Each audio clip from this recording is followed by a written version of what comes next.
7 मई 2025 को भारतीय सशस्त्र बलों ने ऑपरेशन सिंदूर के तहत पाकिस्तान और पाकिस्तान अधिकृत कश्मीर पॉक में आतंकी ठिकानों पर ऐतिहासिक हमला किया।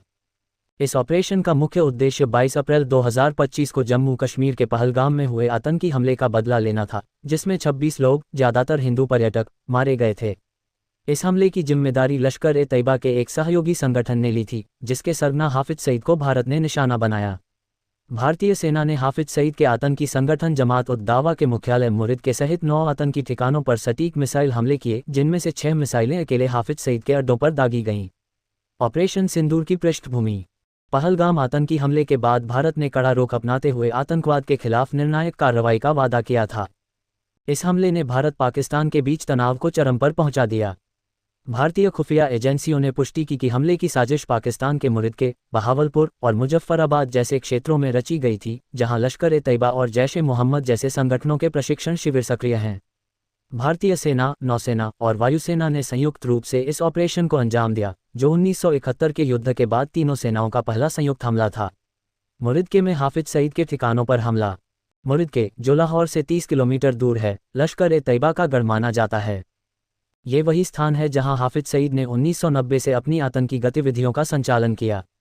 भारतीय वायुसेना के राफेल लड़ाकू विमानों ने स्कैल्प और हैमर मिसाइलों का उपयोग करते हुए मुरिद के में जमात-उद-दावा के मुख्यालय को निशाना बनाया।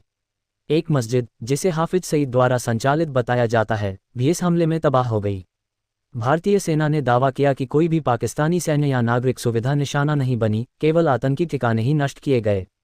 हमले का प्रभाव और पाकिस्तान की प्रतिक्रिया।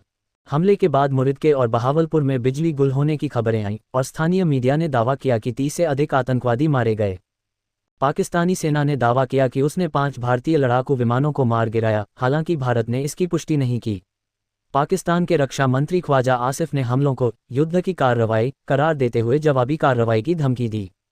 पाकिस्तानी सेना ने कोटली, मुजफ्फराबाद और बहावलपुर में हमलों की पुष्टि की, लेकिन दावा किया कि 6 नागरिक क्षेत्रों को निशाना बनाया गया।